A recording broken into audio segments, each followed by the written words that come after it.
Welcome everyone. Before I start, I'd like to acknowledge that I'm coming from the Whadjuk of the Noongar Nation, the local First Australians whose land we stand on today.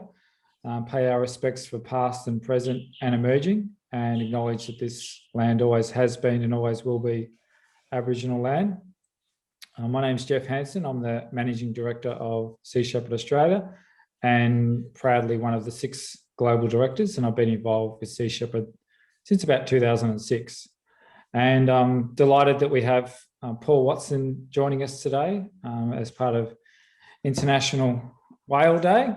And I mean, Paul's a man that needs no introduction, but for those that don't know, Paul was one of the founding members of Greenpeace. He left Greenpeace and founded Sea Shepherd. You could just see that, we were needed an approach for direct action and effective marine conservation. Paul's a renowned speaker, an accomplished author, a master mariner, a lifelong environmentalist. Paul has been awarded many honours for his dedication to the oceans and the planet. Among many commendations for his work, he's received the Genesis Award for Lifetime Achievement in 1998, was named one of the top 20 environmental heroes of the 20th century by Time magazine in 2000, and inducted into the US Animal Rights Hall of Fame in Washington, DC in 2002. Paul has also been awarded the Amazon Peace Prize by the President of Ecuador in 2007, and in 2012, Paul became the only second person after Captain Jacques Cousteau to be awarded the Jules Verne Award, dedicated to environmentalists and adventurers. In 2019, he was awarded a commendation from Governor Ned Lamont from the state of Connecticut for 50 years as environmental conservation activist.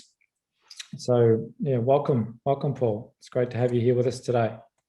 Well, thank you. I can compliment you by saying that I'm talking to you from the original lands of the 5 nations of the Iroquois, specifically the Mohawks, and here in Vermont. That's great, Paul. And I guess, talking about whales, I guess your sort of personal journey, you started with protecting beavers and freeing them from get rid of the traps that the hunters were trying to catch and kill them, to the oceans and to whales. How did that transition take place? Well, when I was 10 years old, I spent a summer swimming with a family of beavers in eastern Canada. And when I was 11 and returned to where the beavers were, I found they were all gone. They had been trapped out, and that made me quite angry. So that winter, I began to walk the local trap lines and free the animals, not just beavers, but other animals from the lake hold traps. And then I would destroy the traps, throw them in the river, actually.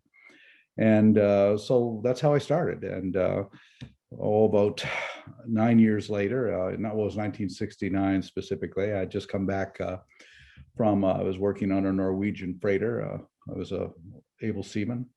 And there was a demonstration at the Canadian-US border against nuclear testing in Amchick Island in the Aleutians. And that demonstration had been put together by 2 groups, the Sierra Club of Canada and the Quakers, a religious organization. And out of that meeting, we formed a group called the Don't Make a Wave Committee. And the Quakers had taken a boat down to the South Pacific to protest nuclear testing in 1956 at the island of Bikini.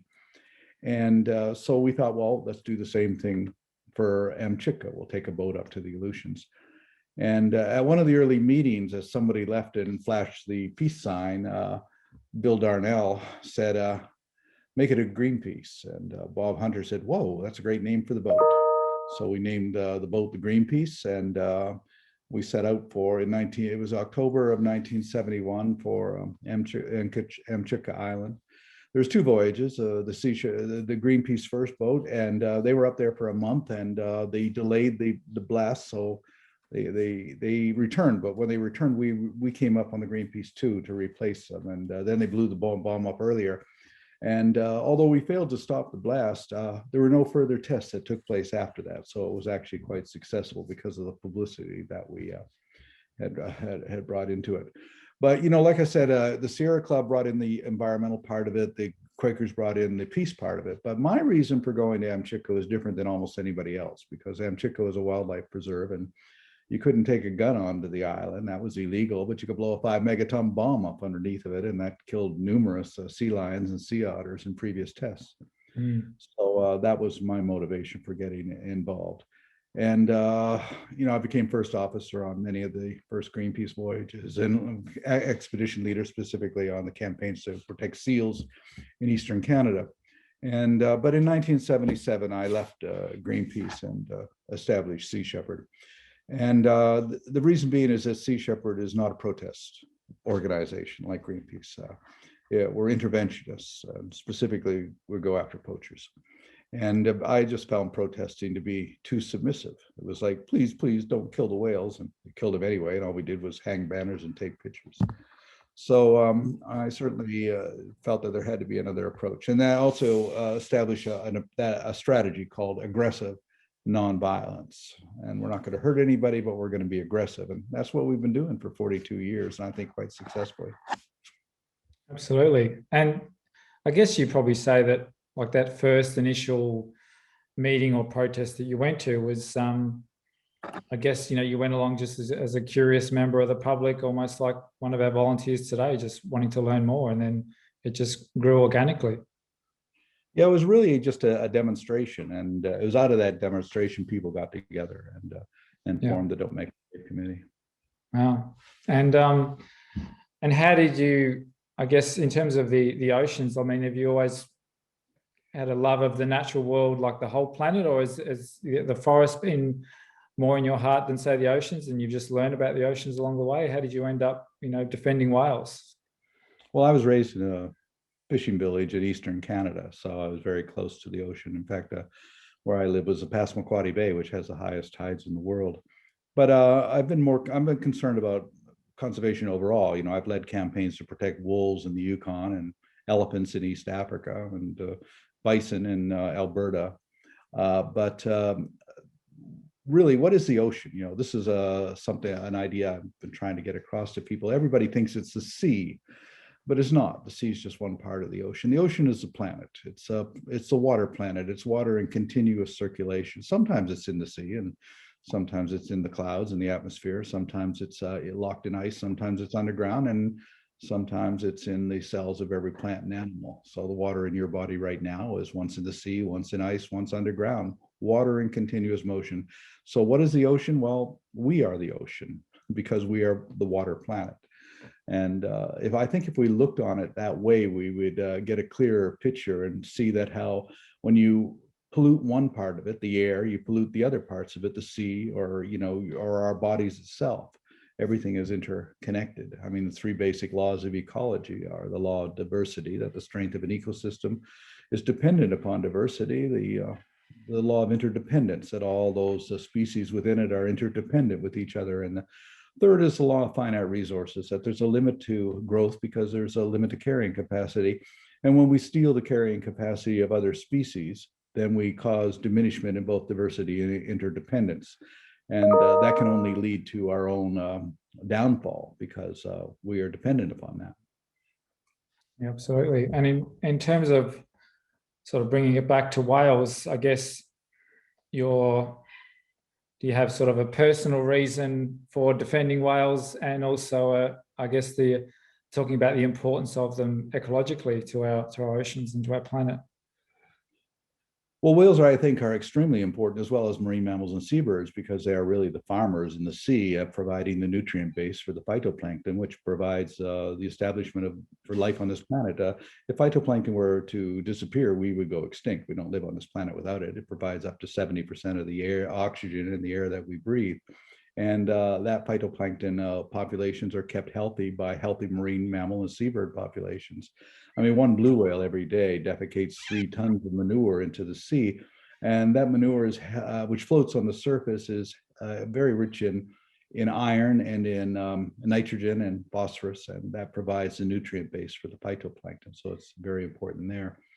But also, when I was, in the 70s, I came to the realization that when you're talking about whales and dolphins, you're talking about a very deep intelligence that is there that we don't really understand and can't comprehend because of the way we measure intelligence. We measure intelligence by eye to hand coordination, the ability to make tools, and we just don't understand the kind of intelligence that whales and dolphins possess. We know they have bigger brains. We know they have more complex brains.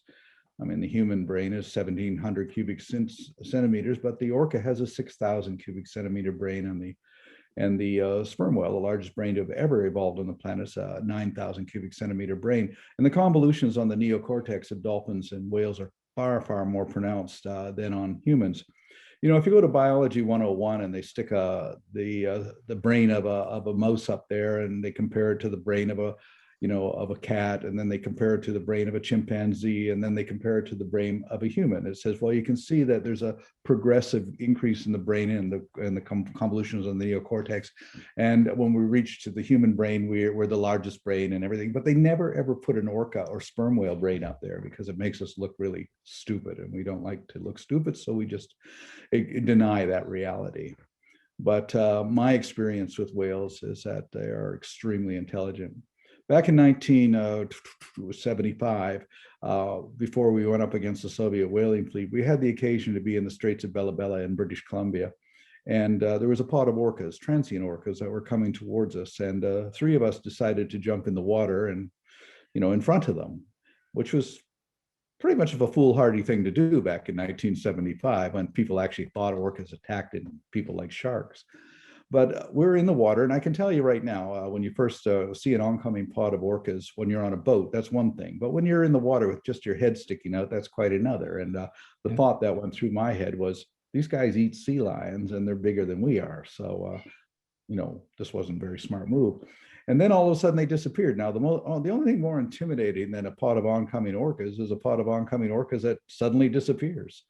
And so we were quite stressed, waiting, where were they, if they're going to come up underneath of us. And they did. They surfaced right beside us. And for some really ridiculous reason, I reached out and grabbed the dorsal, the one that surfaced beside me, and took off. I rode that orca for about 100 meters. And then he just sort of flicked me off into his trail. But it occurred to me, you don't go up in the Serengeti and pet a lion and walk away. But here, the most formidable, most powerful predator on the planet just allowed me to ride along with him. Orcas don't attack people in the wild, never have. And the reason for that, I believe, is they understand what we are. And they've chosen the path of coexistence. Don't piss these people off because they're dangerous, is pretty much, I think, their attitude towards us. The only people that have ever been killed by orcas, 3 people were killed by orcas in captivity, but that's like walking through the prison yard of a maximum security prison and turning your back on the inmates. I mean, those whales are, for the most part, halfway insane because of the way they've been treated. But I do know that whales have an incredible ability to communicate with each other. There's one Norwegian whaler, he said, but Watson, you say whales are more intelligent than people. This is a really stupid thing to say. How can you say anything so stupid? I said, well, George, I measure intelligence by the ability to live in harmony with the natural world. And by that criteria, whales are far more intelligent than we are. And he looked at me and he said, yeah, well, by that criteria, cockroaches are more intelligent than we are. I said, George, you're beginning to understand what I'm trying to tell you. I mean, it's interesting. You hear that the stories of the whalers and the slaughter that happened. I mean, I've read Andrew Darby's book, Harpoon, and it's just astronomical to look at the numbers and a lot of the whalers, the stories that they had about, like you mentioned, the way that the whales would communicate with one another, the way that the sperm whales would, put all their heads together and put the calves in the middle to protect them that way. The intelligence of these animals. I mean, it's the first time I've really grasped the incredible numbers of whales that were slaughtered. I mean, what is it like for you looking at just the numbers of blues and humpbacks that were taken, and I guess what our oceans were like before whaling, and what our oceans could be today if we actually had healthy populations of whales. I don't think we can really comprehend today what kind of marine ecosystems existed hundreds of years ago. I mean, it's been so radically transformed. Even in my own lifetime, I look at the ecosystem near where I was raised is no longer what it was. I was raised in a lobster fishing village, and you know, some of the things that, for instance, nobody ate mussels back there in the 50s and 60s. They were considered dirty.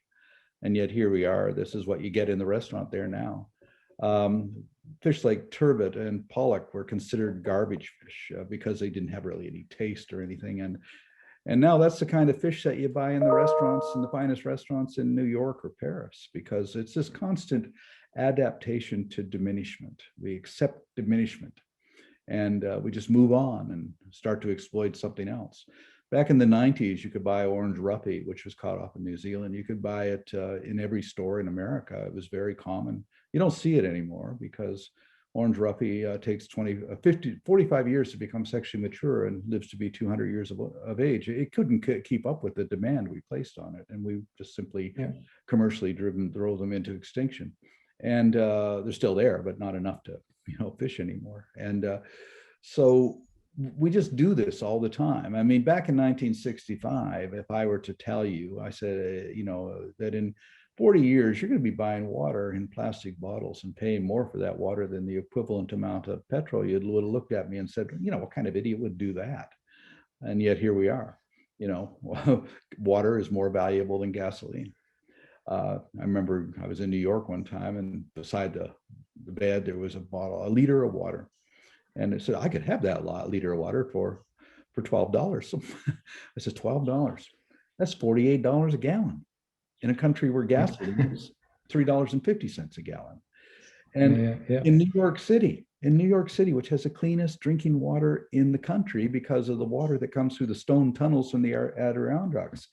And I said, and here people in New York buying water when the water that comes out of their tap is so clean that people have actually bottled that water and sold it in California as New York tap water. Wow. I mean, that's getting sort of back to whaling, and it wasn't until 86 that we had the global moratorium on commercial whaling. But you know, the 1980 and the Sierra, I mean, maybe you can tell people a little bit about that, and how you were able to track down that vessel and really, you know, set your sights on going after it. Well, I really got tired of the whalers just doing whatever they wanted, and all we were doing is protesting. So I decided in 1978 to target the Sierra, which was the most notorious of the pirate whalers. And it was a pirate in every sense. It flew the Cypriot flag, but it was owned by a company in South Africa, which was in turn owned by a company in Angola, which was in turn owned by a company in Cyprus, which was owned secretly by Forensics Bank in Norway and Taiyu Fishing Company in Japan, which both denied anything to do with it. Its crew were Cape Verdeans. The officers were Norwegians. There were 6 Japanese meat inspectors on board. And it was operating with impunity all the way from the north coast of Portugal down to Angola. So that's what we targeted. So I got our first vessel, the Sea Shepherd, and I set out from Boston with a crew of volunteers. I had no idea where it was. I just knew it was somewhere between Portugal and Angola. So let's start at the top and work our way down. So stopped briefly in the Azores, and then headed out again. And a day and a half later, I spotted a vessel on the horizon, and had a big S on the funnel. And I thought it was unbelievable. It could be the Sierra, but that it was. And we caught up with it, and it saw us, and we chased it. We chased it all the way into the port of Leixões, outside of Porto in northern Portugal.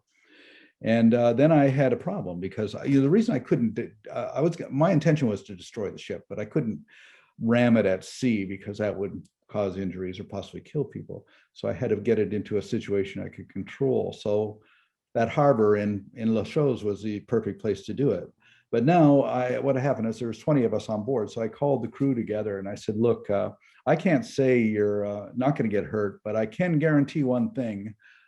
we're all going to go to jail for what we're about, what I'm about to propose. And I'm going to go across that island harbor and I'm going to ram that guy and I'm going to sink him. And if you don't want to be involved in it, you got 10 minutes to pack your bag and get off the boat because I'm going after him. Well, 10 minutes later, of the 20, 17 of them were standing on the dock. But fortunately, Peter Wolf from Australia and Jerry Duran from Hawaii stayed with me. And fortunately, they were both engineers. So I was able to pull away from the dock and head across the bay. And full speed, I was going 15 knots. I struck them on the bow as a warning blow and to damage the harpoon, and then did a 360 around and came in and hit them on the side at an angle and split them open to the water line. And they just, actually the captain was shooting at me at the time. But then they started their engine from dead stop to full speed ahead, just burned the bearings right out of their engine, but they managed to limp away. And I decided, I think we've done the damage. And we left. And shortly thereafter, we were pursued by a Portuguese destroyer. And I made the biggest mistake ever. And I should have just kept going. And the Portuguese captain later said that he wouldn't have sunk us anyway. So, but I didn't. I went back and I was brought in before the port captain and I was charged with gross criminal negligence. And I said to the port captain, I said, look, there's nothing negligent about what we did. I rammed that ship exactly where I intended to hit it. So it wasn't negligent. He sort of laughed and he said, well, the real problem I have is that I don't know who owned that ship. I can't, until I find out who actually owns that ship, you're free to go. So I walked out the door and one of the crew members who had gotten off the ship, he looked at me and he said, well, if I knew you were going to get away with it, I would have been there too. Well, sometimes you just have to do things that you're not going to get away with, but it has to be done. I guess your thinking back then was not so much the longevity of Sea Shepherd as an organisation. It was just a job that had to be done to stop the slaughter of whales by a pirate whaling operation.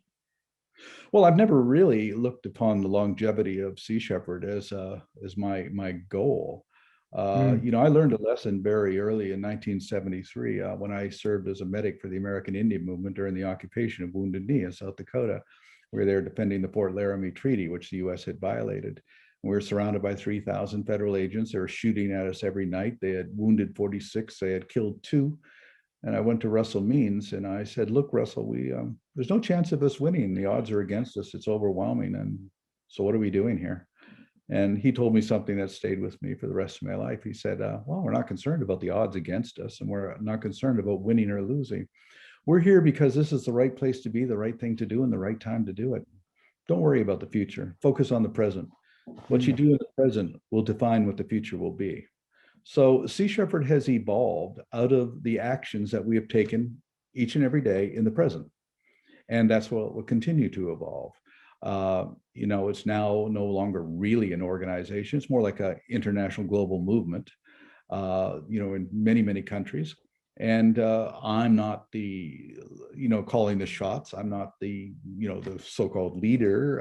There's many, many leaders. I mean, you're there in Australia and Lamia's in France, and Peter Hammerson's running operations off Latin America and Africa. It's this is great. This is exactly where we should be as a global movement. Because I learned in 2012 when the Japanese came after me personally, and after the Sea Shepherd USA specifically, that you can stop an individual and you can shut down an organization, but you can't stop a movement.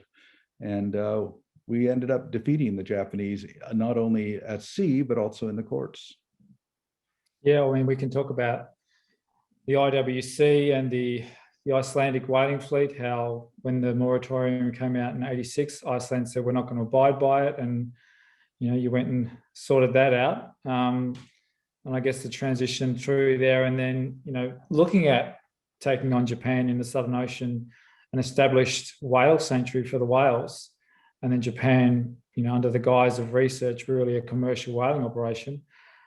How did that sort of evolve in those discussions to really look at going down from the bottom of the earth to tackle them down there? Well, I would have gone down to Antarctica in the late 80s if I had the resources to do it. But we had to build it up to get to that position. We had very, very little resources, even when we first went down in 2002 and then 2005. But every year we got stronger and more effective. So yeah, it was a long it was a long process to do that. And but one of the things when I set up Sea Shepherd in the beginning was, well, look, we're not going to spend a lot of effort and money on doing direct mail campaigns and door-to-door whatever, and spending all our money on raising more money. You know, you got to do some of that, but you know, really we got to direct our efforts towards our campaigns, our ships, our crews. And look at today. Greenpeace has a budget of 350 million euros a year, and with 3 ships. We have a budget of what, 12 million maybe, and with nearly 14 ships. I think we have 14 ships. And so it just shows you, you know, our strength is not in money. Our strength is in the passion of our volunteers. Yeah, I've met a number of even just government people here in Western Australia, and I've given them an update on the work that we're doing globally. And then when I've told them, you know, the work we're doing, the effectiveness of our campaigns, and showed them and our budget, our global budget that we operate on, it's just like, there's no way in the world we could even get close to that. So yeah, to have that sort of, you know, acknowledgement and realize how effective we are with people's donations is really remarkable. And back to Antarctica, I mean, it was 2002 to 2017, 11 campaigns, and, you know, over 6,000 whales saved and counting. What do you see some of the, I guess, the key moments in those, you know, 11 Antarctic wild defence campaigns, which is we would get back to port and we would be already planning for the next one because it took so much effort in terms of logistics, preparing the ships, the crew, getting the galley provisioned, getting the ships maintained. What do you see some of those key moments in that incredible, you know, victory for the whales down there? Stopping the Japanese from whaling in the Southern Ocean Whale Sanctuary is really simple. All you have to do is block the loading docks. So keep them from loading dead whales. They're not going to kill any other whales. So it's simple in that way, but it was difficult to, you know, you got to find them, you got to chase them, you got to pursue them, you got to get vessels, you had to get a helicopter, blah, blah, blah, get all that stuff. But yeah, but I think that the thing that really helped us the most is back in 2006, we had done a short little documentary called At the Edge of the World. And we took that to all of the networks in the US. And I said, look, right now, the biggest show on Discovery is about a bunch of men going into a cold, very remote area to catch crabs every week. Dangerous, dangerous catch or something. And I said, I can give you men and women from all over the world going into a far more remote, colder, more hostile area to save whales. It has to be more compelling than catching crabs every week.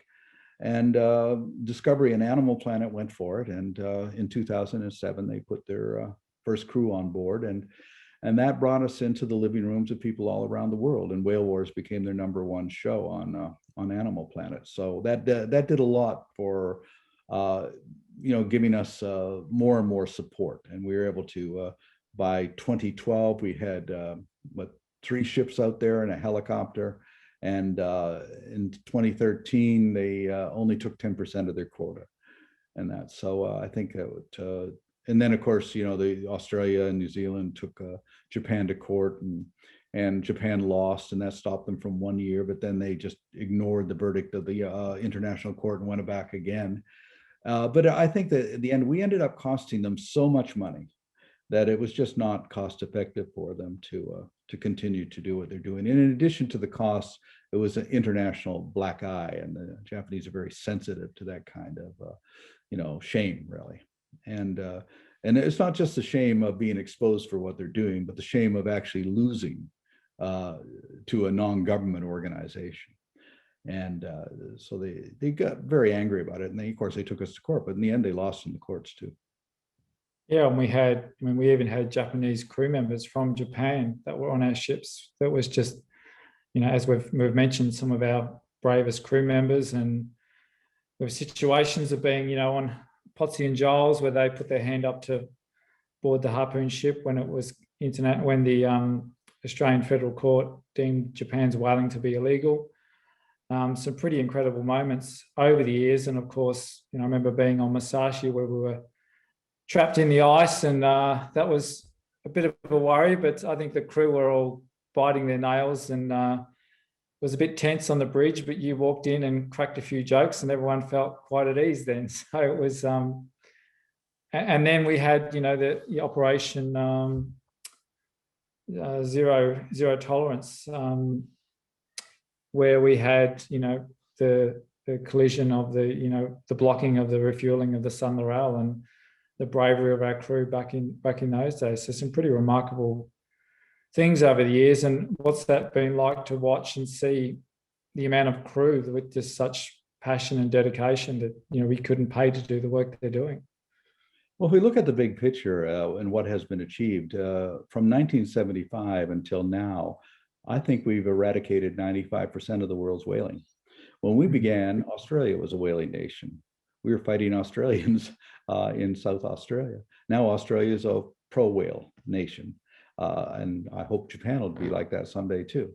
But back in 75, Chile and Peru and Spain and South Africa and Brazil, all of these were whaling nations. They've all shut down.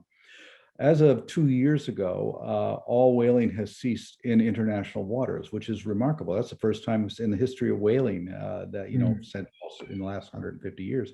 No whales killed in international waters. All whaling now has been restricted to the territorial waters of Japan, Norway, Iceland, and the Faroe Islands. But Iceland hasn't killed any whales for the last 3 years. And we've been there to make sure that they don't.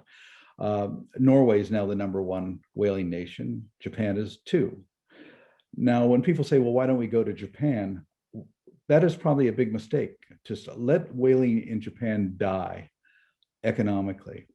The worst thing that we can do right now is to go to Japan and confront them, because it'll just arouse that nationalistic fervor and will probably make them even more adamant about continuing whaling. So we're just going to let it die. And it will die because economically it makes no sense in that. And so we're putting a lot of our efforts to stop the killing in the Danish Faroe Islands. But Sea Shepherd has evolved tremendously since say 2015. Back in 1999, we established a partnership with the Galapagos National Park and worked with the government of Ecuador to protect the Galapagos Marine Reserve. That has now evolved to partnerships today with national governments. So in Africa, we're partnered with Tanzania and Namibia and Liberia and Cape Verde and Sao Tome and the Gabon and the Gambia, and we're getting more invitations all the time. And I think we've stopped 62 poaching vessels in the last year and a half in African waters, West African waters, and some on East African waters. And we also have established partnerships with Peru and Colombia and Mexico, and soon to be with Panama. Panama to protect the Coiba Island National Parks, Colombia to protect Mapello National Park. And our partnership with Mexico is amazing. I mean, we're in there in the Sea of Cortez. We have Mexican sailors on board with us. We've confiscated over 120,000 meters of illegal nets from poachers. And I'm quite confident, if not for our presence there over the last 5 years, that the vaquita will now be extinct. So I think that's a major accomplishment, and we're going to keep at it. It's a very dangerous campaign because the trade in the totoaba bladders, which go for $20,000 a kilo, and the vaquitas, a bycatch of that. That's run by the same cartels that run the drugs, and they're very dangerous people. We've had Molotov cocktails thrown at us, was shot at. Our drones have been shot down. And but we're not going to back off, and we're there to take the risks that are necessary to prevent the extinction of a species.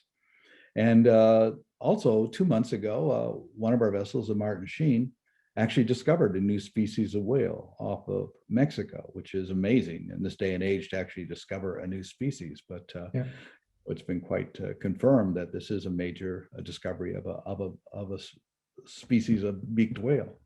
And so Sea Shepherd is doing research. We're doing enforcement, and it's still beyond the areas of national jurisdiction. We're still operate under the guidance of the United Nations World Charter for Nature. But I think that we're becoming more and more effective. Right in 2 months, there's going to be a booklet published by the United States Naval Academy complimenting what we've been doing and saying that Sea Shepherd is a model for what the U.S. Navy should be doing on the high seas to, with regards to marine conservation.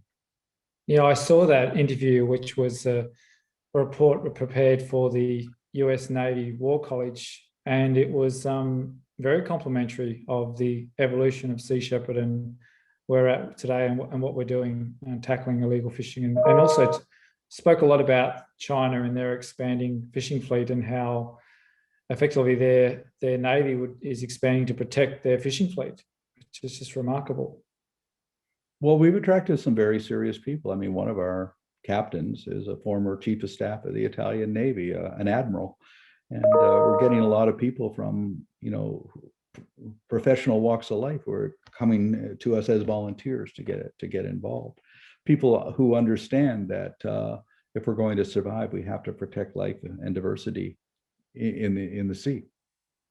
Now, they say that I've seen some reports where it's estimated some 300 to 330,000 cetaceans, whales, and dolphins are killed in fishing gear every year. And I guess we see the key threats: illegal fishing, ocean plastics, climate, threats to vulnerable and endangered species. And we're very active in each of those areas as we realise that that's how we've got to protect our oceans and diversity of life in our oceans. I guess, do you see, even though we're not in the Southern Ocean, but our campaigns really are still protecting whales in everything we do? Absolutely, protect, when we oppose illegal fishing, we're protecting whales. But the strength also of Sea Shepherd is, again, in diversity. Diversity of approaches. We have Sea Shepherd Legal, so we tackle things legally. We have Sea Shepherd doing research projects.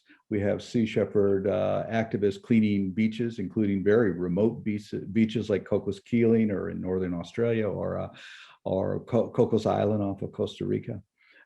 So we're involved on many levels, with partnerships with surfers, with the diving community, with the yachting community, and with artists.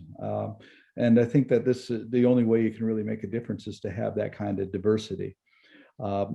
In a movement, the diversity includes everything from litigation and legislation and education to direct activism, all working towards the same thing.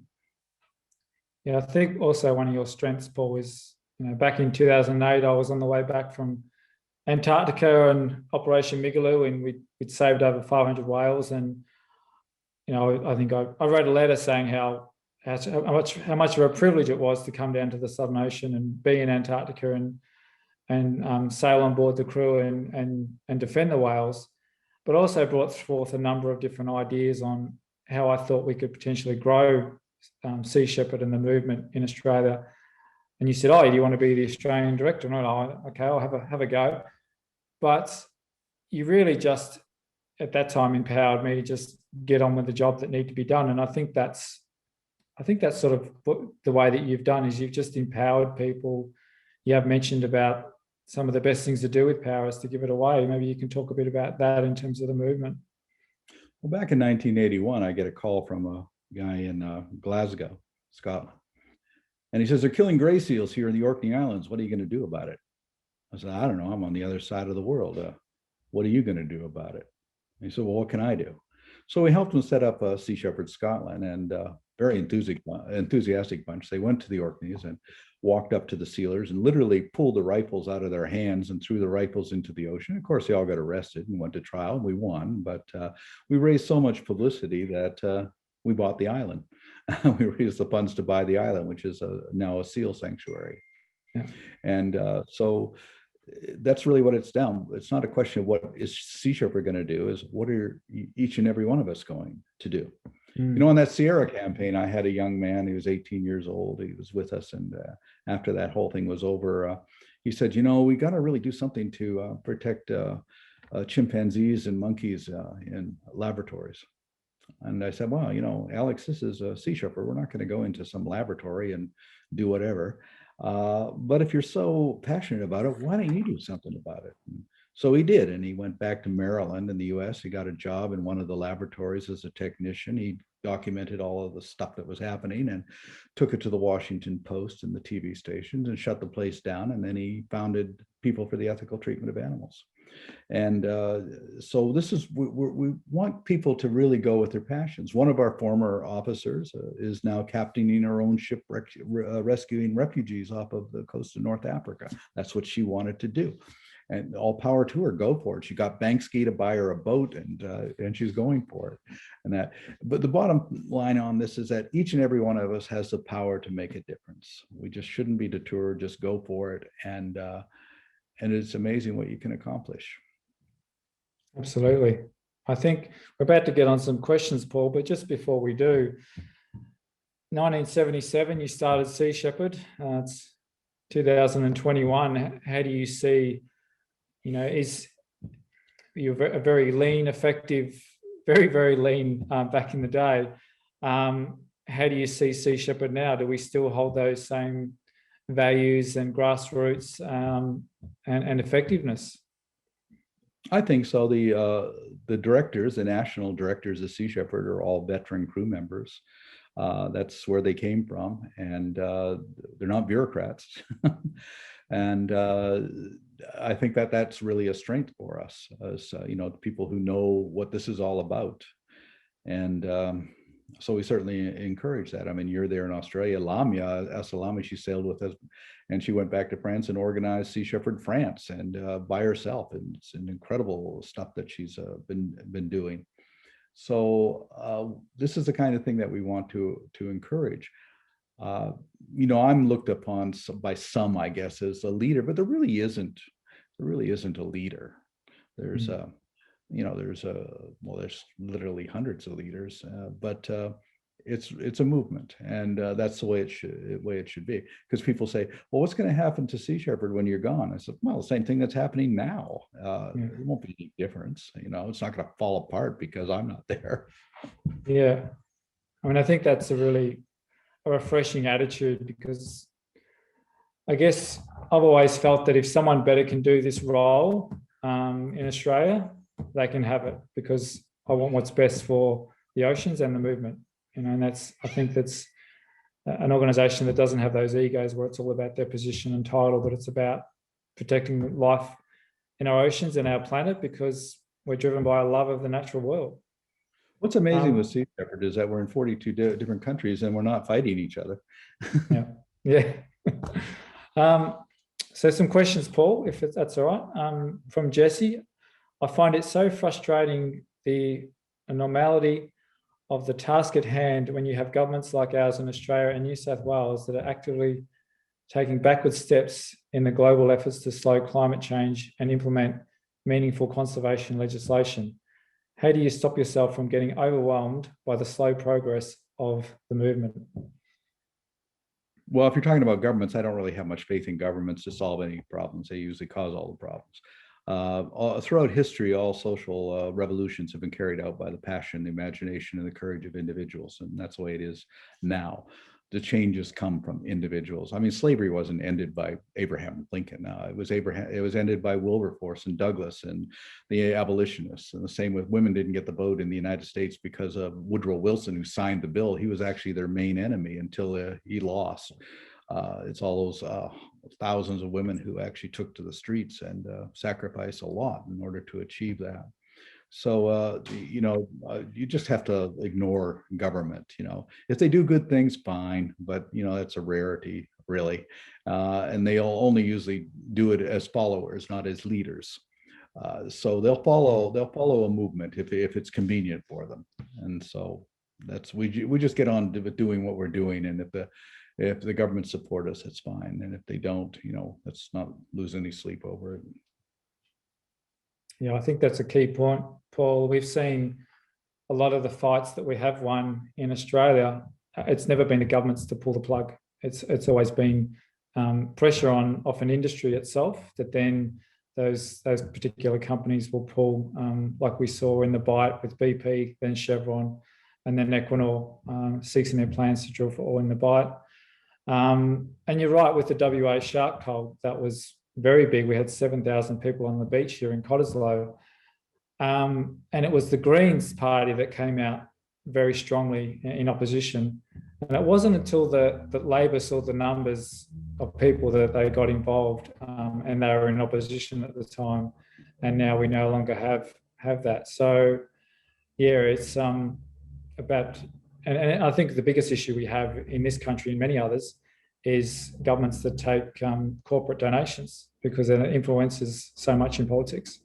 Well, that's the modern day axis of evil: corporations, media, and government. Corporations own the media, and they control the government. And almost in every country in the world, really, it gets right down to that. You know, if I had any power over it, I would make it illegal for media to be owned by corporations. You know, they would have to be independent. Yeah. So that's, you know, because the problem, you know, when they go on about fake news, like Donald Trump's going on about fake news, there's no fake news. So what there is no news. You know, it's the stuff that isn't covered, the stuff they ignore, the stuff that they just gloss over. That's the real problem with media. But you know, one of the things is, though, you have to understand we live in a media culture. So if you want to get your point across, you have to play media games and give them what they can't resist: drama. You know, I always say that the rules of the elements of media are simple: sex, scandal, and celebrity, and violence. Every single story has one of those elements. And if it has more than one or two, the bigger the story gets. But every story you can think of has one of those four elements. And we've used that over the years. You know, I mean, for instance, how do I address the Russians' captivity of belugas and orcas that they had in Vladivostok, that they were just holding on, trying to sell to China? What I was, you know, they're not going to listen to me, but I wrote a speech to go to play to the Russian government. And but they're not going to listen to me, so we simply sent Pamela Anderson over, and she gave the speech. They listened to her and they acted. You know, that's the media culture that we live in. Just on the second point of Jesse's question about being overwhelmed, I think that you've written a number of books and pieces on dealing with anxiety and climate change, etc. And I find that I was complaining a lot about the world's issues back in 2006 and environmental issues, and I had someone say, yeah, but what are you doing about it? My partner, Marina. And I think that once I started doing something about it, I stopped complaining about it. And I think that's a really key point. But the other point is that some of these battles are big, where people have said, oh, you won't stop BP and you won't stop Chevron, but the reality is we don't have a choice. Like you don't, you know, if to stick your head in the sand and do nothing is not an option. You've got to do everything you can. And somehow we win these David and Goliath battles. So do you have any more to add on that? Well, because you know, when a problem seems impossible to solve, the solution is to find the impossible answer. And that impossible answer can be found through the application of passion, courage, imagination, and persistence. In 1972, the very idea that Nelson Mandela would become president of South Africa was unthinkable and therefore impossible, and yet it happened.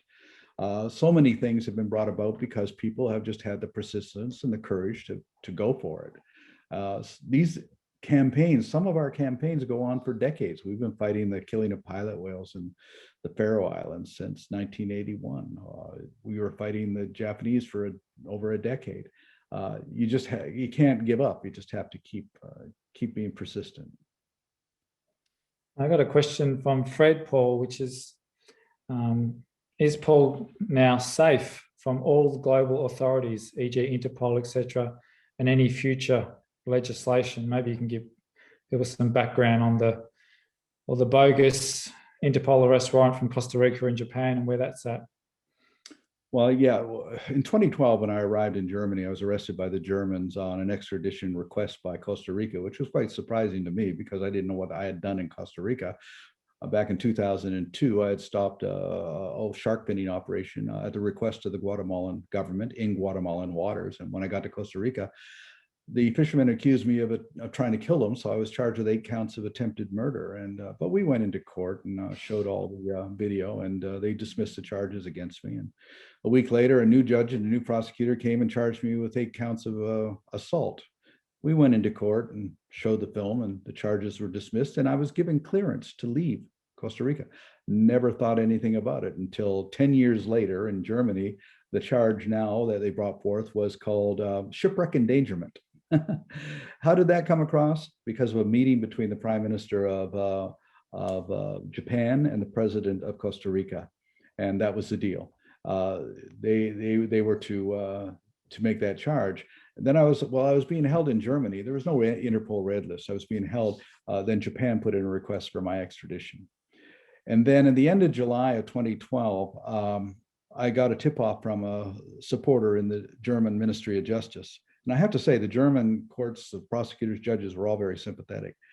And they said, when you go in to report to the police, because I had to report every day to the police station, you're going to be arrested and sent to Japan. So that was on Friday. So on Sunday, I was gone. I just left. I didn't have a passport.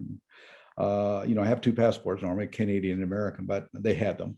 So I managed to get to the Dutch border, got on one of our boats, crossed over to Nova Scotia, crossed into the United States, left the US and got to American Samoa and rejoined the Steve Irwin, which was amazing since I didn't have any papers at all to do that. 2 years ago, Costa Rica dropped the charges against me. Why? Because of a change of government. So shows how political it was. I'm still facing a request for my arrest by Japan. And it was only a month after I left Germany that I was put on the Interpol red list. The Japanese charges based on, it's amazing. The Interpol red list is for serial killers, war criminals, and major drug traffickers. And I'm the only person in the history of that list to be put on there for the charge of conspiracy to trespass, or specifically conspiracy to trespass on a whaling boat. Didn't actually even do it, but that was it. And that all stems from in 2011 when the Audi Gill, which is not one of our boats, but was working with us, and Captain Pete Bethune, his boat was cut in half by a Japanese boat, and that he wanted to board and confront that captain on who did that damage to his boat or destroy his boat. I actually advised him not to do it, and I'm on camera advising him not to do it. And but he said, I will take complete responsibility. It's I'll do that. And so anyway, he went and did it and got arrested and charged with trespassing. They hauled him all the way back to Japan, and then he made a deal. The Japanese prosecutor said, if you accuse Paul Watson of ordering you to board that boat, we'll give you just a suspended sentence. And he took the deal. And that was the basis for the charge against me. A year later, he actually signed an affidavit saying that he deliberately lied to the Japanese prosecutor. That affidavit was the basis for John Kerry, who is Secretary of State in the US, to allow me to return to the United States. He said, well, obviously this is bogus. But Japan still will not drop the charges. And I did appeal to Interpol a month ago. They finally heard it a month ago. And they said, well, all your argument, there's nothing wrong with your argument. Everything you say is right, except that Japan refuses to do it. And Japan's the ultimate voice here.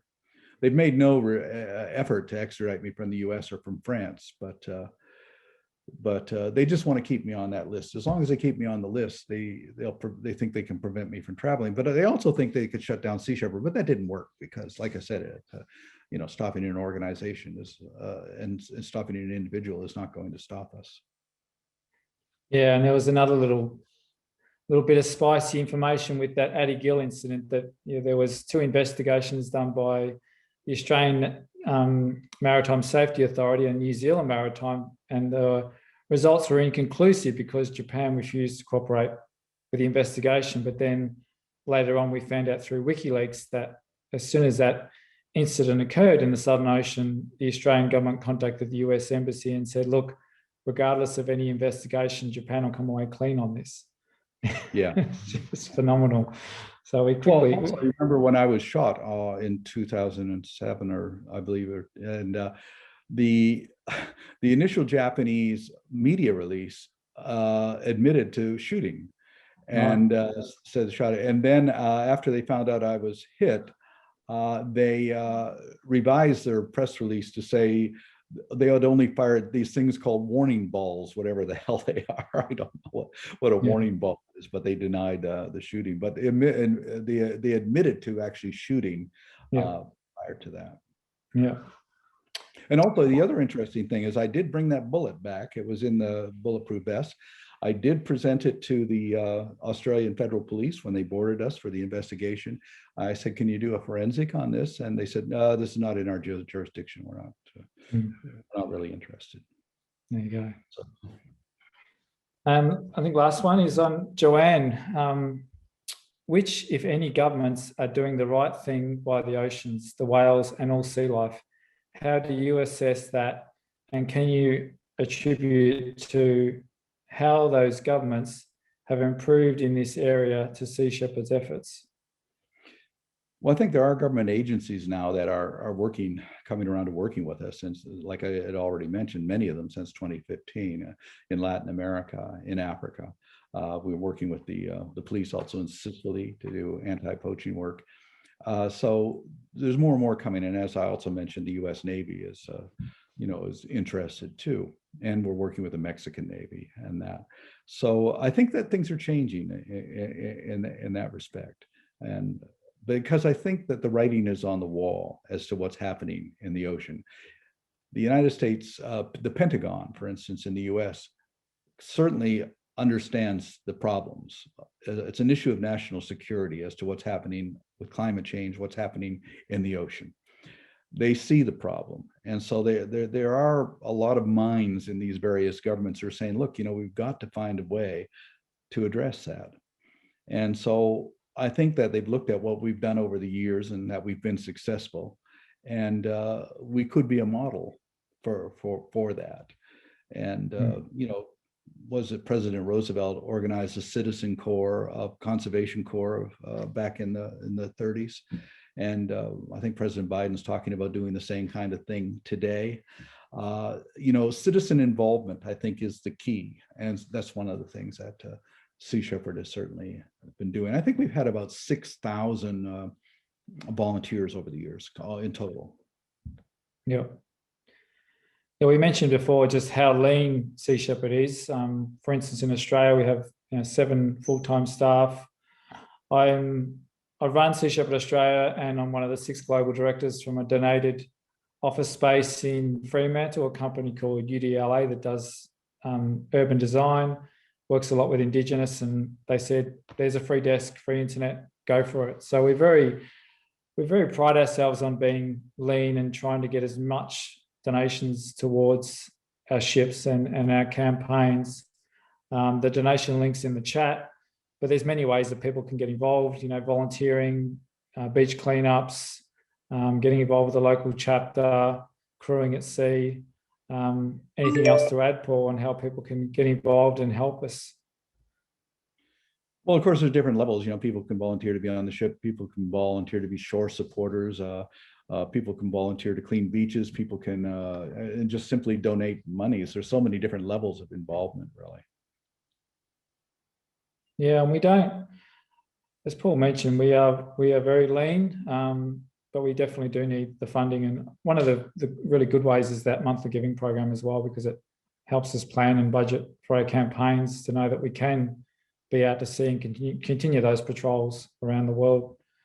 We're sort of finally summing things up, Paul, but I guess, thanks for your time today. It's great to connect with you. And, I know you say this is no longer your organisation, it's the movement, but, thank you for creating this vehicle to do what we do for the oceans and be part of something really special. It gives a lot of empowerment, a lot of hope. And I think everyone's, loves being a part of it. So did you have any final word you wanted to say, a bit talk about, whether Spaceship Earth or a poem you'd like to share or anything like that? Well, that's one of the other things I've been trying to, get across, this idea of looking at the Earth as a spaceship that we're passengers on. That's what we are, as passengers. But that every spaceship has a life support system, and that provides us with the air we breathe and regulates climate and temperature. And it also, provides, it also provides the air that we breathe. And that life support system is run and maintained by a crew. And we, the passengers, what we're doing is we're murdering the crew. We're killing crew members. There's only so many crew members you can kill before the machinery begins to break and fall apart. And that's exactly what's happening right now. So we really Mm. have to learn to live in harmony with all of those engineer species, the ones that make it possible for us to even be here. And if we don't, then we're going to have some serious, serious problems very soon. Right now, for instance, the world is suffering from this COVID-19. But we've ignored the emerging viruses that have been happening over the last 30 years. West Nile, Hanta, Ebola, AIDS. And I say ignored it universally because it didn't really affect everybody, you know, but COVID-19 was the first one to really affect everybody. And now the first one to really be taken seriously. But unfortunately, it's just a harbinger of what's coming down the line, because the reason we're having this is because of the diminishment of ecosystems and the diminishment of species. And the viruses associated with those species need some place to go. And we are a very convenient host with numbers in the billions.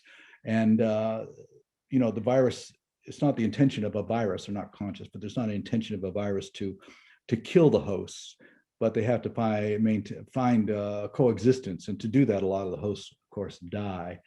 But in addition to that, you have the emergence of pathogens from the permafrost, which have been locked up in the ice for thousands, tens of thousands of years. 2 years ago, or 2017, a 1,500 reindeer died from an anthrax outbreak that came out of the permafrost, and one human being died.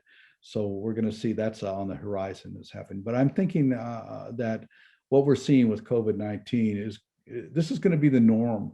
This is not going to go back to what it was unless we set aside large parts of this earth for the ecosystems to replenish, for species to replenish. And we have to restore diversity. We have to restore interdependence. And if we don't, then we're not going to survive. It's as simple as that. I think one person, I've jokingly answered one person who said, well, do you have any hope for the future? I said, absolutely.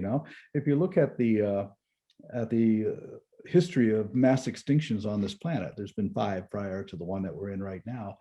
The one thing they all had in common is a 17 to 20 million year for full recovery. So 17 to 20 million years from now, it'd be a nice planet. We just won't be here. This is not about saving the planet. This is about saving ourselves from ourselves. Yeah. And if we don't learn how to do that, then we're not going to survive. But the planet will live. Yeah, and as they say, there's no hope without action. And I guess that's what we're doing every day is action. And I guess that's something that, you can hold on to with, I guess a lot of people out there are in despair, that is to be part of something, because we can turn this around if we actually act. And also, I think we have to act within the boundaries of the law and practicality. And I think that's what we actually do. 12 years ago, I was invited by the FBI to give a lecture at the FBI Academy in Quantico. And after the lecture, one of the FBI agents says, well, Sea Shepherd's walking a pretty fine line when it comes to the law. And I said, yeah, well, does it really matter how fine that line is, as long as we don't actually cross the line? And we don't cross that line, but we do push the envelope, and we push it every day. And what has happened over the years is the things that we used to do, which were considered really radical, are now considered mainstream. We're not becoming mainstream. Mainstream is becoming us. And you have to, but we have to evolve with that. We have to change with that. But we don't compromise on that. We're not retreating. We're not giving in. But we always have to find ways of developing strategies that will work within the situations that we find ourselves in. Not to mention protecting the most sacred laws, of course, which are the law of diversity and finite resources, which you talk about so well, the laws of ecology. And also the other thing, I think, as activists, we have to not be deterred by what people think of us. We're here to piss people off. We're here to rock the boat, make waves. That's what we do, and make people think. Back in 1986, when we sank half of Iceland's whaling fleet and destroyed their whale processing plant, that actually shut down their operations for 17 years and saved a lot of whales. I had a former colleague from Greenpeace come up to me, and he said, I just want you to know that what you did in Iceland was reprehensible and unforgivable, and you're an embarrassment to the whole movement. And I said, yeah, so? And he said, well, aren't you concerned about what people think of you? I said, John, we didn't sink those whaling ships for you. Didn't sink them for Greenpeace, didn't sink them for any movement. I sank them for the whales, John. Find me a whale that disagreed with what we did, and I promise you we won't do it again. Well, thanks for your time, Paul. And I know you're on with our global board. There's 6 of us, but all of us have the utmost respect for you, and always have and always will be. But I think it's great for everyone to hear from you today, and thank you so much for your time. Well, thank you. It's been a pleasure, Jeff. Thanks, Paul. All the best to the family, mate. All right. Thank you. Same to you. Bye.